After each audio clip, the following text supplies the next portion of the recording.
Hello friends, कैसे हैं आप सभी लोग? पढ़ाई कर रहे होंगे। आज हम पढ़ेंगे हिंदी दलितों की आत्मकथाएं। तो कुछ दलित और उसकी विषय वस्तु भी पढ़ेंगे जो इसमें दी हैं। ये रामचंद्र तिवारी बुक है ना, इसी में विषय वस्तु दी है। कुछ दलित लेखकों का ध्यान भी आत्मकथा लिखने की ओर गया है। अपने अपने पिंजरे मोहनदास नेमिशराय लिखते हैं। इसके दो भाग हैं, 1995 ईस्वी में भाग 1 और भाग 2 2000 ईस्वी में।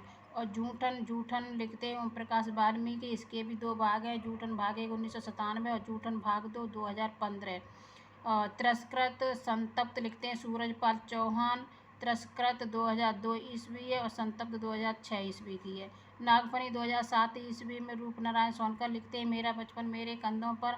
2009 ईस्वी में शिवराज सिंह बेचैन लिखते हैं मेरी पत्नी और भेड़िया। 2010 ईस्वी में डॉक्टर धर्मवीर लिखते हैं मुर्दैया। 2010 ईस्वी में तथा मर्डकड़का 2014 ईस्वी में डॉक्टर तुलसीराम लिखते हैं।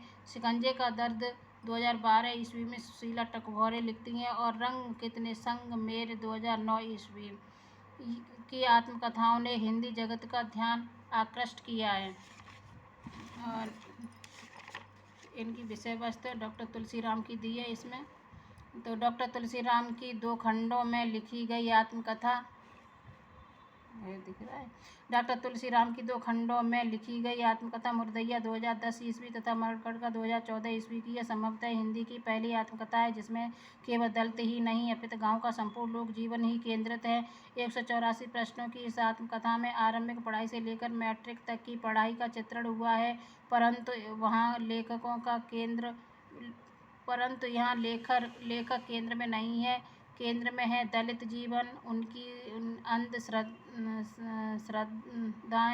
कर्मकांड, भूतों के प्रति भय, सवर्णों का जीवन, दलितों का संघर्ष, आपसी होड़, दरिद्रता, रोजी रोटी की तलाश, त्योहार, पूजा पाठ, लोक गीत, गांव में बसे कुछ विक्षिप्त परंतु विलक्षण शिक्षा की ओर अवहेलना, उससे जानबूझकर फैलाई गई अफवाहें, दलित बाह्य संघर्ष। कुल मिलाकर एक गांव में जितने भी अंतः प्रभाव होते हैं वे सब के सब इसमें आ गए हैं। तुलसीराम की आत्मकथा के दोनों भाग मुर्दैया और मर्डकड़का मृत्यु और मुर्दों से जुड़ी है। इस आत्मकथा की एक बड़ी विशेषता है कि इसमें आत्मकथा का निजी अनुभव नहीं है अपितु इसमें लोक साथ साथ चलता है। प्रोफेसर मैनेजर पांडे के अनुसार तुलसीराम की आत्मकथा उनके जीवन और वैचारिक संघर्ष की अधूरी कथा है। हिंदी की दूसरी अनेक आत्मकथाओं से तुलसीराम की आत्मकथा में एक विशेषता यह है कि दलित की आत्मकथा होने के नाते केवल उनके व्यक्तित्व के निर्माण और विकास की कथा न होकर के उनके समुदाय के जीवन में मौजूद गरीबों, अशिक्षा, अंधविश्वास, यातना, अपमान और जीवन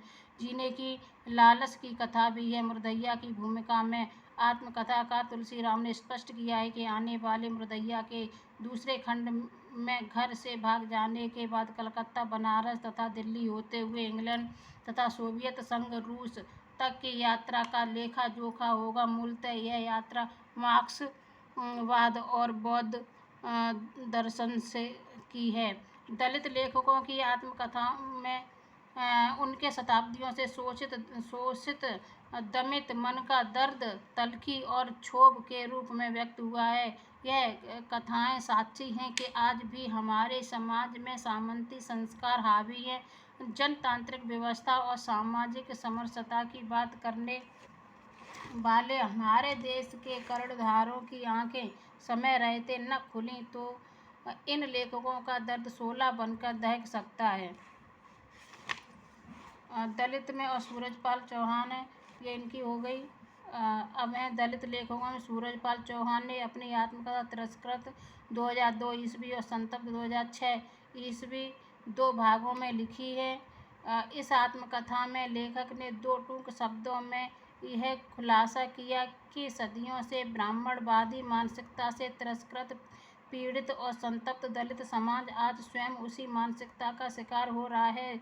जो भी दलित पढ़ लिखकर किसी ऊंचे पद पर प्रतिष्ठित हो जा रहा है वह अपने अन्य गरीब और अशिक्षा भाइयों को न केवल अपने से हीन मानता है वरन उनमें भी परस्पर ऊंच नीच की भावना जगा देता है और एक दलित दूसरे को अपने से नीच समझने लगता है। लेखक की ईमानदारी और साफ साफ गोई इस आत्मकथा की एक बड़ी विशेषता कही जा सकती है। तो दलित लेखकों में ये बस 2 की विषय वस्तु दी थी, सूरजपाल चौहान और ओम प्रकाश वाल्मीकि, और बाकी की अब अगले वीडियो में आप पढ़ेंगे। दलित बस इतने दिए इसमें। अगर वीडियो समझ आया, अच्छा लगा हो तो चैनल को सब्सक्राइब करें, लाइक करें, कमेंट में ज़रूर बताएं। धन्यवाद।